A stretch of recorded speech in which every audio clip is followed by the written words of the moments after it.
எல்லாருக்கும் மேலாக உயர்ந்தவர், உமக்கு மேல் ஒருவரும் இல்லையே. அல்லேலூயா அல்லேலூயா அல்லேலூயா ஆமென். அல்லேலூயா அல்லேலூயா அல்லேலூயா ஆமென். ஒருவரா பரலோக ராஜ்யம் பற்றி நாம் படித்து கொண்டிருக்கிறோம். தேவனுடைய ராஜ்யம் அல்லது பரலோக ராஜ்யம். இன்னொரு பக்கத்தில் இந்த உலக ராஜ்யம். இந்த உலக ராஜ்யத்தில் இருக்க சட்டத்திட்டங்கள், பரலோக ராஜ்யத்தின் சட்டத்திட்டங்கள் ரெண்டு வெவ்வேறாக இருக்கிறது. இன்றைக்கு நாம் இந்த உலகத்தில் நாம் ஒரு நாட்டில் இருக்கிறபடியால் இந்த தேசத்தின் சட்டத்திட்டங்களை நாம் அறிந்திருக்கிறோம். அதற்கு கீழ்ப்படிந்து சரியாக நடக்கிறோம். அதே சமயத்தில் பரலோக ராஜ்யத்தின் சட்டத்திட்டங்கள் நாம் ரட்சிக்கப்பட்டிருக்கிறதுனால கர்த்தருடைய வார்த்தையின்படி நாம் அதில் செவையாக நடக்கிறோம். இந்த தேவனுடைய ராஜ்யம், இந்த பூமிக்குரிய ராஜ்யம், இந்த ரெண்டுலேயும் இருக்கக்கூடிய சட்டத்திட்டங்கள் பரிசுத்தமாக இருக்கணும், நீதியாக இருக்கணும், அன்பாக இருக்கணும், உதவி செய்யணும், நம்முடைய வேலைகளை நம்ம ஒழுங்காக செய்யணும், அப்புறம் நமக்கு முடியன்ற வரை நன்மை செய்ய, சத்தியத்தில் நடக்க. அதாவது இந்த உலகத்துலேயுமே நம்ம பொய் சொல்லணும்னு சொல்லலை, சத்தியத்தில் நடக்க, எல்லாவற்றிலும் நன்றாக இருக்க, எல்லாம் சரியாக இருக்கிறது. ஆனால் ஒரு சில சமயங்களிலே தேவனுடைய ராஜ்யத்தின் சட்டத்திட்டங்களுக்கும் இந்த பூமிக்குரிய ராஜ்யத்தின் சட்டத்திட்டங்களுக்கும் ஒத்து போகாது. எங்கே இதெல்லாம் வருது அப்படின்னு நீங்கள் பார்த்தீங்கன்னாக்க, தேவனுடைய ராஜ்யத்தில் மனிதர்கள் ரட்சிப்புக்குள் நடத்த வேண்டும். அது உலகத்தில் இருக்கிற மனிதர்கள் ரட்சிக்கப்படாத நிலைமையில் இருக்கிறார்கள். அவர்கள் மரிக்கிற நாளில் நிச்சயம் நரகம்தான் போவார்கள். ஆனால் ரட்சிக்கப்பட்ட கர்த்தருடைய பிள்ளைகளுக்கு தான் தெரியும், ரட்சிக்கப்பட்ட நம்ம எல்லாரும் பரலோகத்துக்கு போகிறோம், இந்த ரட்சிக்கப்படாதவர்கள் அவங்க பாவத்தை விட்டு மனம் திரும்பலையே, அவங்க தேவனுடைய வழிகளுக்கு வரலையே என்று சொல்லி அங்கே ரட்சிப்பை பற்றி, தேவன் நமக்கு கொடுக்குற பாவ மன்னிப்பு, நாம் தேவனுடைய பிள்ளையாக மாறுறதுக்கான வழி, அதையெல்லாம் பற்றி நாம் சொல்வதற்கு நாம் முயற்சிக்கிறோம். பைபிள் அப்படியெல்லாம் எழுதியிருக்கு. நமக்கு ஒரு கட்டளை கொடுக்கப்பட்டிருக்கிறது. அவர் சொல்லுகிறார், இதோ உலகத்தின் முடிவு பெரியும் நான் உங்களுடனே கூட இருக்கிறேன் என்று. ஆனால் அதோட என்ன சொல்கிறாரு அதை நான் உங்களுக்கு வாசித்து காட்டுறேன். மத்தேயு 28:18-19-20. வானத்திலும் பூமியிலும் சகல அதிகாரம் எனக்கு கொடுக்கப்பட்டிருக்கிறது. ஆகையால் நீங்கள் புறப்பட்டு போய் சகல ஜாதிகளையும் சீஷராக்கி பிதா குமாரன் பரிசுத்தாவின் நாமத்தினாலே அவர்களுக்கு ஞானஸ்நானம் கொடுத்து, நான் உங்களுக்கு கட்டளையிட்ட யாவையும் அவர்கள் கைக்கொள்ளும்படி அவர்களுக்கு உபதேசம் பண்ணுங்கள். இதோ உலகத்தின் முடிவு பரியந்தம் நான் சகல நாட்களில் நான் உங்களுடனே கூட இருக்கிறேன் என்றார். சீஷர்களுக்கு இயேசு கொடுத்த ஒரு விசேஷமான கட்டளை. இது 10 கட்டளை அல்ல. 10 கட்டளை நாம் எப்படி கர்த்தருடைய பிள்ளையாக சாட்சியாக வாழணும், எப்படி தேவன் ஒருவரே தேவன், அவரை நாம் பின்பற்ற வேண்டும், மற்ற விக்கிரகங்கள் செய்ய நமஸ்காரி செய்யக்கூடாது, அப்புறம் கர்த்தருடைய ஓவினால் பரிசுத்தமாக ஆசிரிக்க நினைக்கணும், கர்த்தருடைய பேரை வீணில் வழங்கக்கூடாது, தகப்பன் தாயை கனம் பண்ணணும், அப்புறம் கொலை செய்யாதிருப்பாயாக, விபசாரம் செய்யாதிருப்பாயாக, அப்புறம் களவு செய்யாதிருப்பாயாக, பொய் சாட்சி சொல்லாதிருப்பாயாக, அப்புறம் பிறனுக்குரிய எதையும் இச்சியாதிருப்பாயாக. அப்போ இதில் நம்முடைய தனிப்பட்ட வாழ்க்கைக்கான பிரமாணங்கள் இருக்கின்றன. முதல் 4 பிரமாணங்கள் நம்முடைய தனிப்பட்ட வாழ்க்கையில் தேவனுக்கு பிரியமாக எப்படி நடக்கணும்னு. பின்னாடி வரக்கூடிய 6 பிரமாணங்களும் நம்ம சமுதாயத்தில் நாம் எப்படி நல்லா வாழணும்னு. ஆனால் அந்த 10 கற்பனைகளும் நாம் சுவிசேஷம் அறிவிக்கிறதையும், அது மூலமாக ஆத்துமாக்களை ஆதாயம் பண்ணணுங்கிறதையும், நம்ம கர்த்தருக்கு சாட்சியாக இருக்கணும் அப்படிங்கிறதையும் அது சொல்லலை.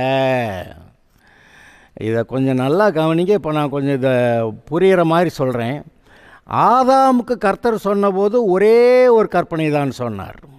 என்னது? நான் உனக்கு 2 மரம் வச்சுருக்கேன். இந்த ஜீவ விருட்சம் என்னுடைய சார்பாக இருக்குது, அந்த நன்மை தீமை அறியத்தக்க விருட்சம் அது பிசாசுடைய சார்பாக இருக்குது. நீ ஜீவ விருட்சம் மற்ற ஏதேன் தோட்டத்தில் இருக்க எல்லா விருட்சங்களின் கனியை நீ புசிக்கலாம். ஆனால் அந்த ஒரு மரம், அது அந்த பிசாசுடைய சார்பாக இருக்கக்கூடிய அந்த மரம், அதோடைய கனியை புசிக்கிற நாளிலே சாகவே சாவாய் என்று சொல்லியிருந்தார். அது ஒரே ஒரு கற்பனை ஆதாமுக்கு கொடுக்கப்பட்டது. பிறகு இஸ்ரவேலர் எகிப்திலிருந்து வந்த காலங்களில் வனாந்திரத்தில் இருந்தபோது இந்த இஸ்ரவேலருடைய நடவடிக்கைகள் ரொம்ப மோசமாயிருச்சு. இந்த உலகத்து மனிதர்கள் எப்படி வாழுவாங்களோ அதுபோல் இந்த இஸ்ரவேல் மனிதர்களும் தேவனுடைய பிள்ளை என்று சொல்லுகிறவர்கள். ஆபிரகாமின் சந்ததி, ஆபிரகாம், ஈசாக்கு, யாக்கோபு, யாக்கோபுடைய 12 கோத்திரங்கள். அந்த 12 கோத்திரங்கள் எகிப்துக்கு போனாங்க. அங்கே கொஞ்ச காலம் நல்லா இருந்தாங்க. ஆனால் பின்னாடி அவங்க அந்த மக்களுடைய நடவடிக்கைகளை பார்த்து இவங்களும் அது மாதிரி மாறிட்டாங்க. அப்புறம் கர்த்தர் இஸ்ரவேல் ஜனங்களை எகிப்திலிருந்து வெளியே கொண்டு வந்தும் கூட அப்புறமும் அவங்க அவங்களுடைய அந்த எகிப்து தேசத்து மக்களுடைய வாழ்க்கை முறைக்கே போயிட்டாங்க. பொன்னாலான கன்றுக்குட்டியை செய்து ஆராதித்தார்கள். அதான் ரொம்ப சிக்கலாக போச்சு. இது என்ன அநியாயமாக இருக்குன்னு சொல்லி கர்த்தர் 10 கற்பனைகளை கொடுக்குறார். அதுதான், ஏய் உன் தேவனாய கர்த்தர் நான் தான், என்னை விட்டு வேற போகாத அப்படின்னு. 2வது, நீ விக்கிரகங்களை செய்ய, நமஸ்கரிக்க, சேவிக்கக்கூடாது. அப்படியெல்லாம் பண்ணேன்னா பெரிய சிக்கலாக போயிடுது, நீ என்னை விட்டு போயிடுவ, நரகம் போயிடுவ அப்படின்னு சொல்லிட்டு. 3வது, ஓய்வு நாள், நீ என்னுடைய பிள்ளையாக இருக்கிறதுனால ஒவ்வொரு வாரத்துலையும் ஒரு நாள் என்கிட்ட வந்து உட்காரு, நீ இந்த பூமியில் எப்படி மற்ற மக்களோட வாழணும்னு நான் சொல்லிக் கொடுப்பேன் அப்படின்னு சொல்லி வாரத்துக்கு ஒரு நாள் என்கிட்ட வந்து உட்காரணுன்றார். அப்புறம் 4வது கற்பனையில் என் பேரை கெடுத்துறாடா அப்படின்னு சொல்கிறாரு. அப்போ இந்த முதல் 4 கற்பனைகள் நம்முடைய தனிப்பட்ட வாழ்க்கையிலே நாம் எப்படி தேவனுக்கு முன்பாக நன்றாக வாழ வேண்டும் என்று.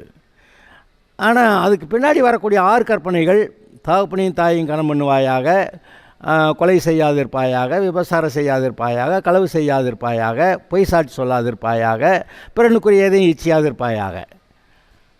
அதெல்லாம் தனிப்பட்ட வாழ்க்கையை சொல்லலை, சமுதாயத்தில் நீங்கள் எப்படி ஏன் பிள்ளையாக வாழணும் அப்படின்னு சொல்கிறாரு. அப்போ முதல் கற்பனை என்னது? பூமியில் இருக்க இந்த தோட்டத்தில் இருக்க எல்லா கனி விருட்சங்களையும் பழங்களை சாப்பிடலாம். அந்த பிசாசோடைய சார்பாக நிற்கிற அந்த நன்மை தீமை அறியத்தக்க கனியை புசிக்கக்கூடாது. புதுசாக செத்து போயிடுவேன், நீ என்னை விட்டு போயிடுவேன், செத்தும் போயிடுவேன், நரகத்துக்கும் போயிடுவேன். அந்த கற்பனை 1. அப்புறம் அதுக்கப்புறம் வந்த கற்பனை 10. அதுக்கப்புறம் இயேசு மரித்து உயிர்த்தெழுந்த பிறகு அவர் கற்பனைகளை அந்த 10 கற்பனையை 2ஆக பிரிச்சிட்டார். என்னென்னு? உன் தேவனாய கர்த்தரிடத்திலே முழு இருதயத்தோடு, முழு பலத்தோடு, முழு ஆத்மாவோடு நீ அன்பு கூறுவாயாக. நம்பர் 2, நீ உன்னிடத்தில் அன்பு கூறுகிறது போல் உன்னுடைய பிறனிடத்தில் அன்பு கூறுவாயாக. நான் இப்போ சொன்னேன்னா அந்த முதல் 4 கற்பனைகள் தேவனோட கூட இவன் எப்படி வாழணும்னு. அப்புறம் பின்னாடி இருக்க 6 கற்பனைகள் எப்படி சக மனிதர்களோட இவன் எப்படி வாழணும்னு. அதே இப்படி 2ஆக பிரிக்கிறார். அதனால் அந்த 10 கற்பனைகள் அன்புங்கிற வார்த்தையே இல்லை. இப்போ ஒரு அன்பின் கற்பனைகளை கொடுத்தார். அன்பின் கற்பனைகள் என்ன? 2. உன் தேவனாய கர்த்தரிடத்திலே முழு இருதயத்தோடு, முழு ஆத்மாவோடு, முழு பலத்தோடு கூட அன்பு கூறுவாயாக. நம்பர் 2, நீ உன்னிலே அன்பு கூறுகிறது போல பிறனிடத்திலே அன்பு கூறுவாயாக. இது 2ஐயும் சேர்த்துட்டு என்ன சொல்கிறாரு? மற்றவர்கள் உங்களுக்கு என்ன செய்ய வேண்டும் என்று நினைக்கிறீர்களோ அதையே நீங்கள் அவர்களுக்கு செய்யுங்கள். இதுவே நியாயப்பிரமாணமும் தீர்க்க தரிசனங்களுமா மொத்த டீச்சிங் இப்படி தாயா அப்படி சொல்லிட்டார். அது என்னது மொத்த டீச்சிங்? அப்போ 10 கற்பனையோட மொத்த சுருக்கம் இதுக்குள்ளே கூட அடக்குதா? ஏன்னா இந்த அன்புங்கிறது தேவன்கிட்ட மட்டும்தான் இருக்குது. தேவ அன்பு, உலக அன்பு கெட்டு போன அன்பு. என்னையா அப்படி சொல்கிறீங்கன்னா, ஆமாம், அடுத்தவன்கிட்ட கொள்ளையடித்து தான் பிள்ளைய நல்லா வாடுறதுக்காக சொத்து சேர்க்குறான். அன்பு தான். ஆனால் இது அன்பு எப்படி? மற்றவர்கள்ட்ட கொள்ளையடித்து தான் பிள்ளைய நல்லா வாழ்கிறதுக்காக சொத்து சேர்க்கறது. அப்போ இது அன்பு கெட்டு போன அன்பு. அப்போ இந்த உலகத்தில் எதை போய் தேடி பார்த்தாலும் உண்மையான தேவ அன்பு இல்லை. அதனால தான் கர்த்தர் இப்போ ரட்சிப்புக்குள்ளே நம்மளை நடத்தினார். ரட்சிப்புக்குள்ளே நடத்தின ஒரு பாடும் 10 கற்பனைகள்லாம் நமக்கு சொல்கிறாரு. ஆனால் 10 கற்பனைகளை எப்படி நிறைவேற்ற முடியும்னா அன்பினாலே மாத்திரம் நிறைவேற்ற முடியும். அந்த அன்பு பரிசுத்த ஆவியினாலே நம்முடைய இருதயங்களிலே ஊற்றப்பட்டிருக்கிறது. ஆக பரிசுத்த ஆவியானவர் நமக்கு கொடுக்குற அந்த அன்பினாலே, பரிசுத்த ஆவியின் பலத்தினாலே நாம் அன்பு கூர்ந்து இந்த வாழ்க்கையை வாழணும் அப்படி சொல்லியிருக்கிறார். இது அல்லாமல் இதான் கடைசியாக இயேசு பரலோகத்துக்கு எடுத்துக்கொள்ளப்படும் போது அவர் கொடுத்த கற்பனை. அது என்னது? சீஷர்களுக்கு, நீங்கள் புறப்பட்டு போய் சகல ஜாதிகளையும் சீஷராக்கி பிதா குமாரன் பரிசுத்த ஆவியின் நாமத்தினாலே அவர்களுக்கு ஞானஸ்நானம் கொடுத்து நான் உங்களுக்கு கட்டளையிட்ட யாவையும் அவர்கள் கை கொள்ளும்படி அவர்களுக்கு உபதேசம் பண்ணுங்கள். இதோ நான் உலகத்தின் முடிவு புரிந்து நான் உங்களோடு கூட இருக்கிறேன். இப்போ என்னது? நீங்கள் புறப்பட்டு போய் சகல ஜாதிகளையும் சீஷராக்கி, யாருக்கு சீஷரா? இயேசுவுக்கு சீஷராக்கி பிதா குமாரன் பரிசுத்த ஆவியின் நாமத்தினால் அவங்களுக்கு ஞானஸ்நானம் கொடுத்து நான் உங்களுக்கு கட்டளையிட்ட யாவையும் அவர்கள் கை கொள்ளும்படி அவர்களுக்கு உபதேசம் பண்ணுங்கள்.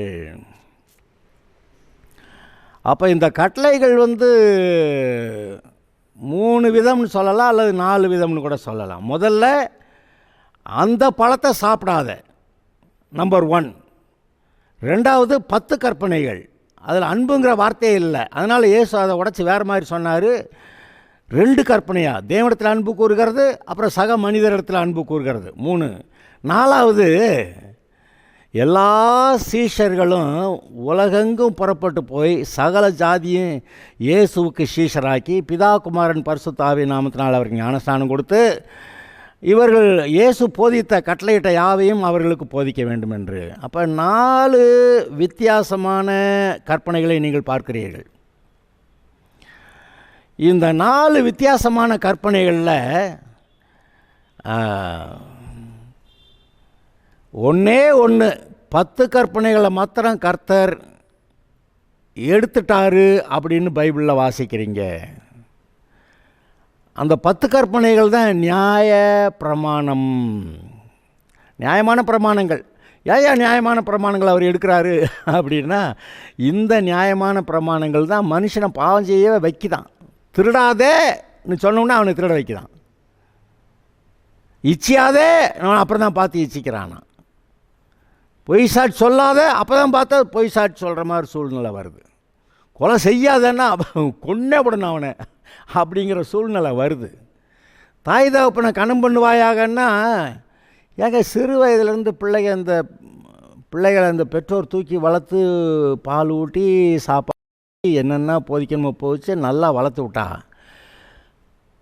கடைசி காலங்களில் அந்த பெற்றோரை இவங்க உதாசீனம் பண்ணிட்டு கவனிக்காமல் போகிற, அல்லது மரியாதை குறைவாய் பேசுகிற, மரியாதை குறைவாய் நடத்துகிற அந்தபடியான ஆட்களை நீங்கள் பார்க்க தானே செய்கிறீங்க. அது ரட்சிக்கப்படாதவங்க அப்படி செய்வாங்கங்கிறதுனால தான் அதை எழுதியிருக்கிறாரு. அப்படி செய்யக்கூடாது, ரட்சிக்கப்படாதவங்க செய்வாங்க. ஆனால் ரட்சிக்கப்பட்டவன் பெற்றோரை ஒழுங்காக கனம் பண்ணுவான். கர்த்தருடைய பிள்ளையாக இருக்கிறவங்க இந்த பெற்றோரை கனம் பண்ணுறது அதெல்லாம் ஒழுங்காக செய்வாங்க. இந்த 10 கற்பனைகளை மட்டும் எடுத்துட்டு அந்த இன்னொன்று சொன்ன 2 கற்பனைகள் என்னது? உன் தேவனாகிய கர்த்தரிடத்தில் முழு இருதயத்தோடு முழு ஆத்மாவோடு முழு பலத்தோடு அன்பு கூறுவாயாக, நீ உன்னிலே அன்பு கூறுகிறது போல் பிறனிடத்தில் அன்பு கூறுவாய். இந்த 2 கற்பனைகளை வச்சுக்கிட்டார். அந்த 10 2ஆக பிரிச்சுன்னு சொன்னோம், அதை அப்படியே கரெக்டாக சொல்லிட முடியாது. 10 கட்டளைகளில் அன்புங்கிற வார்த்தையே இல்லை. ஆனால் அதை அவர் 2ஆக பிரித்து அன்பின் கட்டளைகளாகி கொடுக்குறார். நான் பழைய கட்டளை இல்லை புதிய கட்டளை தருகிறேன்னு சொல்கிற இடத்துல கூட நீங்கள் அன்பாயிருங்கள், நான் உங்களிடத்தில் அன்பாயிருக்கிறது போல் நீங்கள் உலகத்தில் எல்லா இடத்துல அன்பாயிருங்கள் அப்படின்னு சொல்கிறாரு. அன்பின் கட்டளை அப்படி போயிடுது. அப்போ ஆரம்பத்தில் கொடுத்த கட்டளை இன்னும் இருக்குது. எது? அந்த பிசாசு சார்பார்ந்த அந்த மரத்தின் கனியை புசிக்கக்கூடாது. அப்புறம் 10 கட்டளை உடைச்சிட்டு 2 கற்பனை அந்த அன்பின் கட்டளைகள் அது இருக்குது. அப்புறம் 3வது நீங்கள் இப்போ புறப்பட்டு போய் சகல ஜாதிகளையும் சீஷராக்கி அது இருக்குது. இந்த இப்போ நான் இவ்வளவு கதை சொல்லி எதுக்கு சொல்கிறேன்னா, இந்த புறப்பட்டு போய் சகல ஜாதிகளையும் சீஷராக்கி, இயேசுவுக்கு சீஷராக்கி அவங்கள ரட்சிப்புக்குள்ளே நடத்துங்க அப்படின்னா, அது மட்டும் இந்த உலகம் எதுக்குது?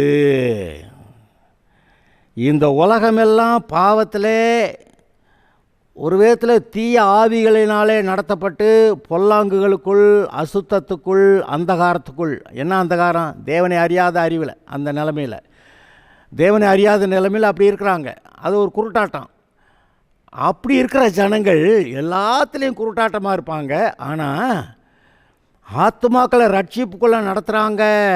ஒரு மனுஷனை சுவிசேஷம் சொல்லி அவனை ரட்சிப்புக்குள்ளே நடத்துகிறாங்க.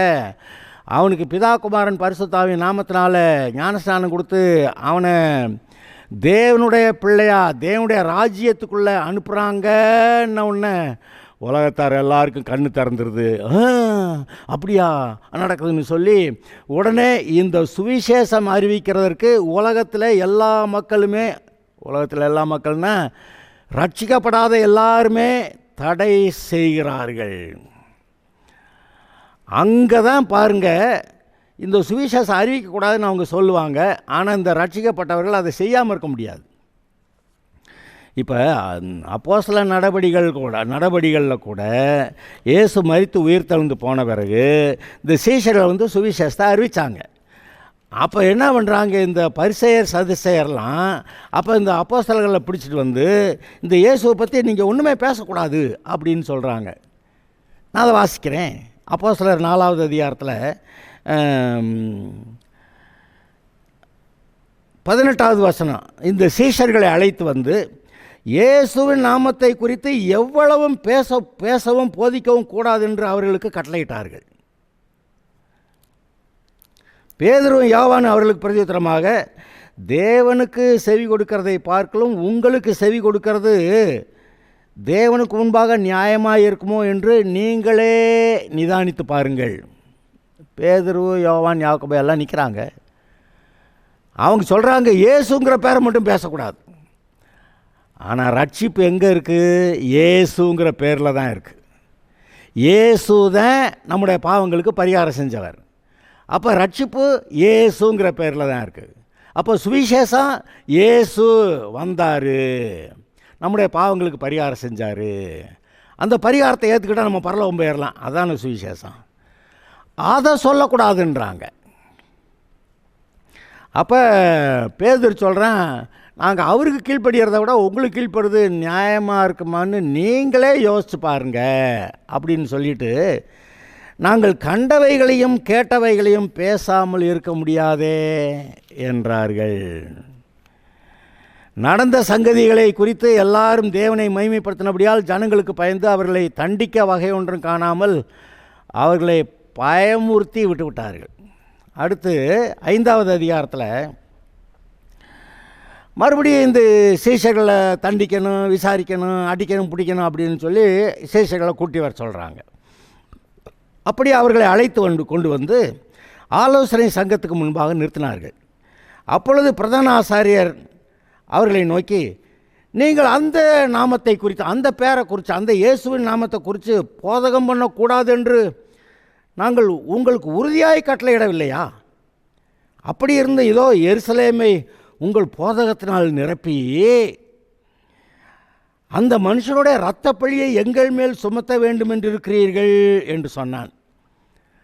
இந்த ஆளுகதான் அங்கே இந்த மனுஷனோட இரத்த பழிக்கு நான் நீங்களாக இருக்கிறேன்னு சொல்லி பிலாத்து கையை கழுவுனப்ப அந்த இரத்த பழி எங்கள் மேலேயும் எங்கள் பிள்ளைய மேலேயும் இருக்கட்டும் அவங்க தானங்க சொன்னாங்க. ஆனால் இப்போ என்ன சொல்கிறாங்க, அந்த இயேசுகிற பேரை சொல்லி சொல்லி போதகத்தால் எருசலேமையே நிரப்பிட்டீங்க, அந்த மனுஷனோட இரத்தப்பழியை எங்கள் மேலே சுமத்தணும்னு பார்க்குறீங்க. இவங்க தான் சொன்னாங்க அந்த இரத்தப்பழி எங்கள் மேலே எங்கள் பிள்ளை மேலே இருக்கட்டும்னு.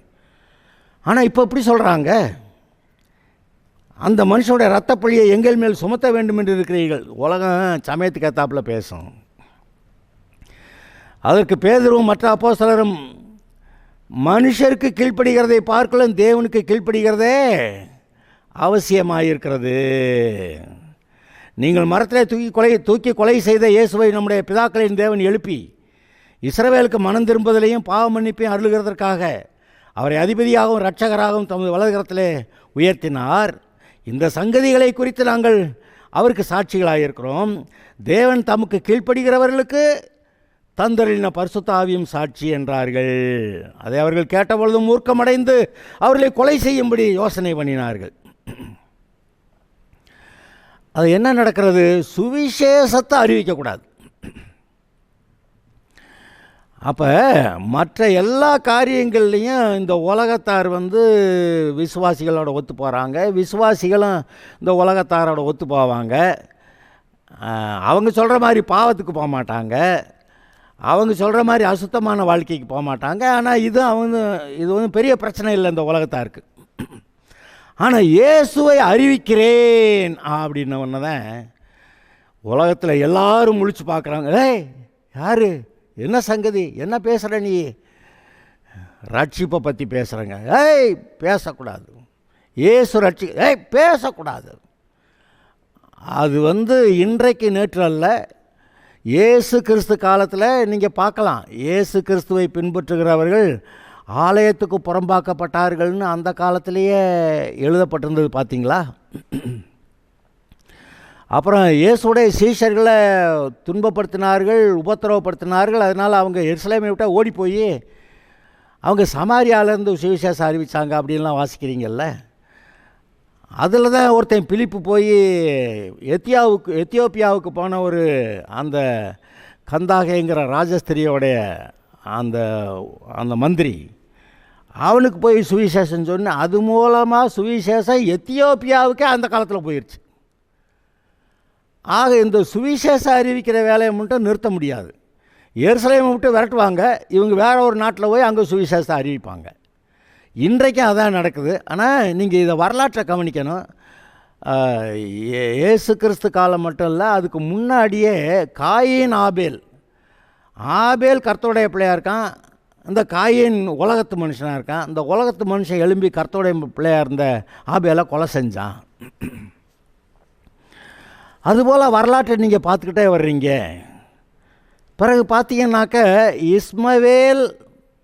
இஸ்ரவேல், அந்த ஆபிரகாமுடைய 2 குமாரர்கள், ஒருத்தன் இஸ்மவேல், ஒருத்தன் இஸ்ரவேல், அந்த ஈசாக்கு. அந்த ஈசாக்குடைய சந்ததிக்கு விரோதமாக எதிராக தான் இந்த இஸ்மவேல் சந்ததி இருப்பாங்கன்னு அந்த காலத்தில் எழுதியிருக்கு. அதாவது இந்த ஈசாக்கு, இஸ்ரவேல் 12 கோத்திரம் எல்லாம் தேவனுடைய ஜனமாக இருக்காங்க.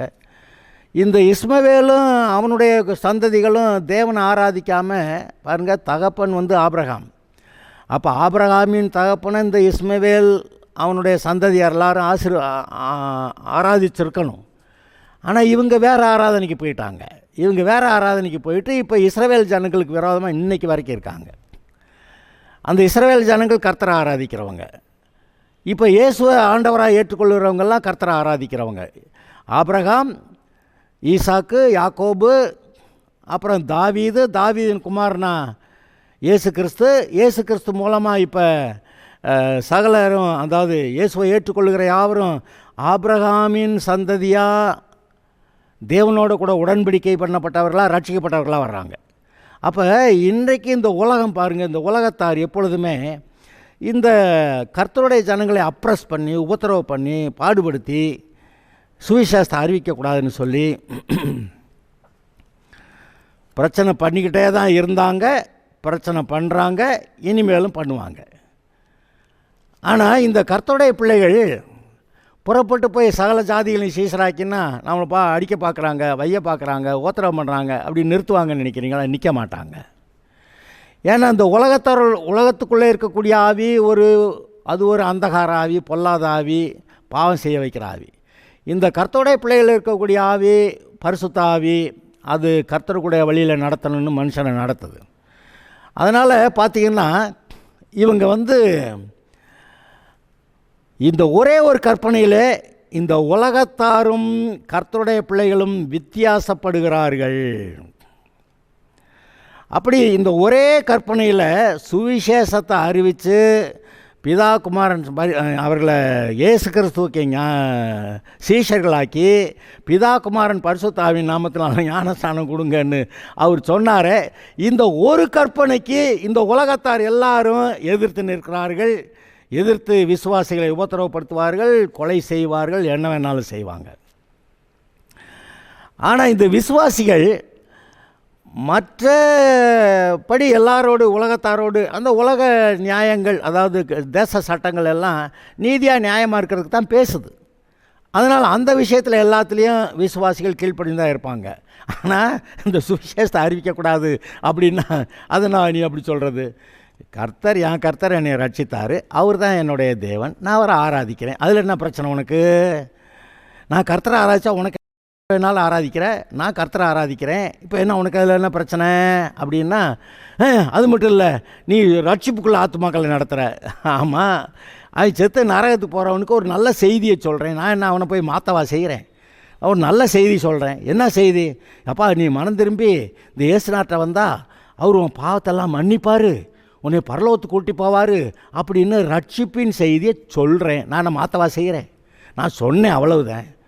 அவன் ஏற்றுக்கிறானா இல்லையாங்கிறது அவன் பாடு. இப்போ நீ எவ்வளோ பேசுகிறியே, நீ ஏற்றுக்கிறியா இல்லைங்கிறது ஓன் பாடு, வேண்டான்னா போயிரு, அப்படி தான் சொல்கிறாங்க. ஆனால் அவங்களுக்கு தாங்கலாம், அதெல்லாம் முடியாது அப்படின்னு சொல்லி இந்த ஒரு கட்டளை விஷயத்தில், இந்த கற்பனை விஷயத்தில் உலகத்தார் இந்த சுவிசேஷத்தை அறிவிக்கிற கர்த்தருடைய பிள்ளைகளுக்கு விரோதமாக இருக்கிறார்கள். நான் இப்போ என்னத்துக்கு சொல்ல வர்றேன்? கர்த்தருடைய பிள்ளைகள், கர்த்தருடைய ராஜ்யத்தில் இருக்கிறவர்கள் இந்த ராஜ்யத்தின் சுவிசேஷத்தை அறிவித்தே தீர்வார்கள். இவங்களால் சும்மா இருக்க முடியாது. ஐயோ, அந்த வழியில் போகிறானே, கிணத்துல விழுந்து மொட்டை கிணத்துல வந்து செத்து போயிடுவானேன்னு ஓடி போய் சொல்ல தான் செய்வேன். அது மாதிரி தான் இந்த உலகத்தார் எல்லோரும் மொட்டை கிணத்துல விழுந்து சாக போகிறாங்க, நரகத்துக்கு போகிறாங்க.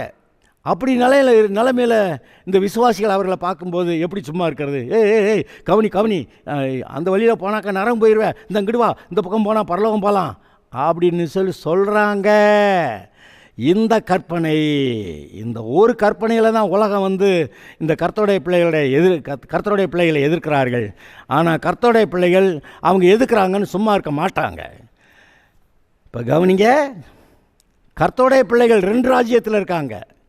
அந்த உலக ராஜ்யத்தில் இருக்காங்க, கர்த்தருடைய ராஜ்யத்தில் இருக்காங்க. இப்போ ரட்சிக்கப்பட்டவர்கள் கர்த்தருடைய ராஜ்யத்தில் இருக்கிறவர்கள் கர்த்தருடைய அந்த சட்டத்திட்டங்களுக்கு, ராஜ்யத்தின் சட்டத்திட்டங்களுக்கு முதல் முக்கியத்துவம் கொடுப்பார்கள்.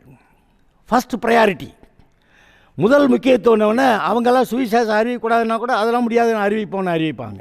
இந்த ஒரு இடத்துல தான் இந்த ராஜ்யத்துக்கு அந்த ராஜ்யத்துக்கு இருக்கக்கூடிய வித்தியாசம். அதில் கர்த்தருடைய பிள்ளைகள் கர்த்தருடைய ராஜ்யத்தின்படி, அந்த சட்டத்திட்டங்களின்படி வாழ்வார்கள். அதனால் எந்த இடத்துல எல்லாம் இந்த உலகத்தின் ராஜ்யம் தேவனுடைய ராஜ்யத்தின் சட்டத்திட்டங்களுக்கு வித்தியாசமாய் முரணாக இருக்கிறதோ அது எல்லாவற்றையும் கர்த்தருடைய பிள்ளைகள் மீறுவார்கள். இப்போ இயேசுவை எதுக்கு சிலுவையில் அரைஞ்சாங்க? இவர் தேவனுடைய குமாரன்னு சொல்கிறாரு, அதனால சிலுவையில் அரைஞ்சாங்க. இன்றைக்கு தேவனுடைய பிள்ளைகளை அவங்க உபத்திரவப்படுத்தலாம், கொலை செய்யலாம், என்ன வேணாலும் செய்யலாம். என்னத்துக்காக? இவங்கெல்லாம் தேவன் அவருடைய குமாரனா இயேசு தான் ரட்சகர்னு சொல்கிறாங்க. அந்த ஒரு காரணத்துக்காக தான் இன்றைக்கி இந்த கர்த்தருடைய பிள்ளைகளை அவங்க உபத்திரவப்படுத்துகிறாங்க, அவங்கள பாடுபடுத்துகிறாங்க, கொலை செய்கிற என்னென்னமோ செய்கிறாங்க. அப்போ இந்த உலகத்தாருடைய கண்களில் இவங்க எந்த விதத்தில் குற்றவாளி? இவங்க மட்டும் தேவனை ஆராதிக்கிறாங்களாம், பரலோகம் போகிறாங்களாம்.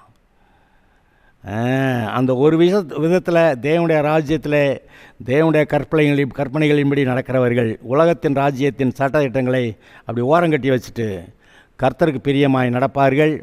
இங்கே தான் தேவனுடைய ராஜ்யம் வர்சஸ் இந்த உலக ராஜ்யங்கள். அது பார்த்தீங்கன்னாக்கா உலக ராஜ்யம் ரட்சிக்கப்படாமல் இருக்குது, தேவனுடைய ராஜ்யத்தில் இருக்கவங்க ரட்சிக்கப்பட்டிருக்காங்க. அதனால் தேவனுடைய ராஜ்யத்தில் இருக்கவங்க ரட்சிக்கப்படுன்னு சொல்லத்தான் செய்வாங்க, உலகம் ஒத்துக்கிறாது. ஆனால் இவங்க கர்த்தருடைய கட்டளைகளுக்கு மட்டும் முக்கியத்துவம் முதலிடம் கொடுப்பார்கள், அப்புறம் மற்ற காரியங்கள்லாம் அடுத்தது. ஓகே, இன்றைக்கு நீங்கள் ரட்சிக்கப்பட்டிருக்கிறீர்களா? கர்த்தருடைய கற்பனைகளுக்கு முதலிடம் கொடுக்கிறீர்களா அல்லது உலகத்து காரியத்துக்கு முதலிடம் கொடுக்கிறீர்களா? நீங்கள் கர்த்தரை ஏற்றுக்கொண்டவர்களாக இருந்தால் கர்த்தருடைய கற்பனைகள் முதலிடம் கொடுப்பீர்கள். ரட்சிக்கப்படாதவர்கள் ரட்சிக்கப்படுங்கள், கர்த்தருடைய பிள்ளைகளாகுங்கள், உங்களுக்காக பரலோகம் வைக்கப்பட்டிருக்கிறது. Okay, God bless you.